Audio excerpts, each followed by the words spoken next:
E aí, pessoal, um domingo de movimentação no mercado mundial.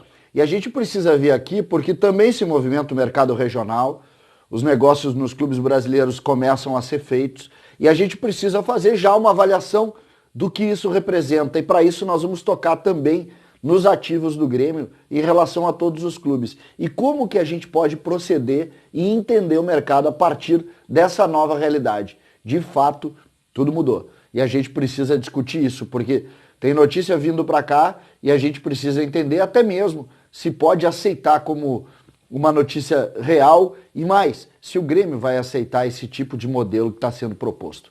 César Cidade Dias falando de Grêmio aqui no YouTube, papo de gremista para gremista. Por que eu tenho que falar em mercado geral? Olhem as contratações que estão acontecendo. Nós temos duas confirmadas. Vamos pegar uma de um grande clube europeu, Icardi, foi definitivamente contratado pela equipe do Paris, 50 milhões de euros.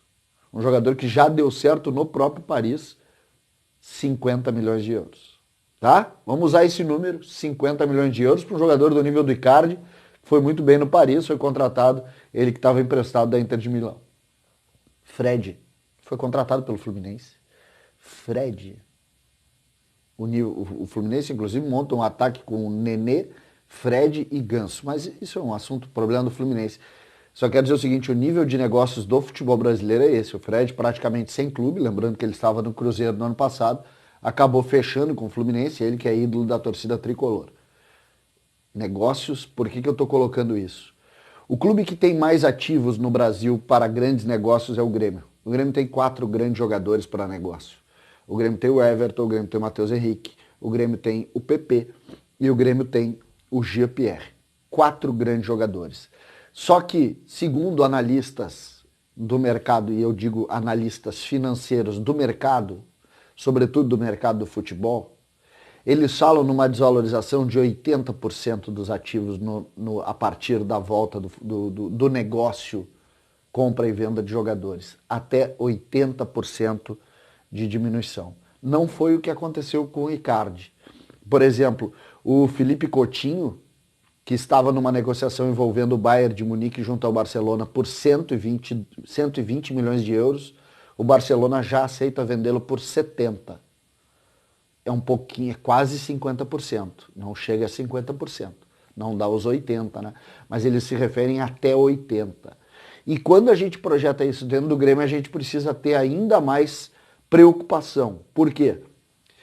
Vamos pegar o Everton no ano passado o Grêmio tabelou em 60%, já se fala em 30%, é 50%. O Grêmio venderia por 30%, não quis vender por 25%. O PP se falava em torno de 30%, por essa linha vai ser abaixo de 15% a proposta. O Matheus Henrique se falava em 25%, 20%, 10% seria a proposta de hoje, considerando esse número de 50 como base. O GPR o Grêmio teria colocado ainda mais alto lá, mas não teve nada concreto. Parece que o Mônaco andou olhando pelo GPR, mas nada de forma concreta ainda. Mas o Grêmio, quando discutiu isso, e eu não estou falando da cláusula de rescisão, né, que essa sim é maior ainda, mas estou falando de um número que mais ou menos o Grêmio balizou para o mercado aí, para as sondagens que recebeu. Ou seja, tudo está mudando mesmo. Poucos negócios, os jogadores que em tese seriam jogadores de negociação definitiva não estão sendo negociados pelos valores que estavam sendo colocados lá em janeiro, ou seja, me parece que esse ponto do Felipe Coutinho é o ponto principal. Em março, início de março, estava praticamente certa a ida dele para o Bayern por 120 milhões, hoje se discute 70 milhões, e não acredito que vá sair. Isso é um balizador. O próprio Icardi é um balizador. O Paris é um clube que pode pagar o valor que precisa e está pagando 50 de euro. Então, existe uma diferença importante do que nós vimos. Desvalorizaram os valores. O Grêmio tem ativos. Vale a pena? Essa é a questão. Porque a gente não sabe se o mercado a partir de agora vai voltar a subir forte. A gente não sabe. O Grêmio, graças a Deus, tem esses ativos para tentar, se precisar, sobreviver. E os que não tem? Tem clube que não tem. Tem clube que não tem, que aposta em Fred, aposta em Nenê e acaba não tendo ativos para vender. Essa é uma realidade do futebol. A gente precisa analisar. Mas me parece que o novo balizador é por aí. Não se fala acima de 50%.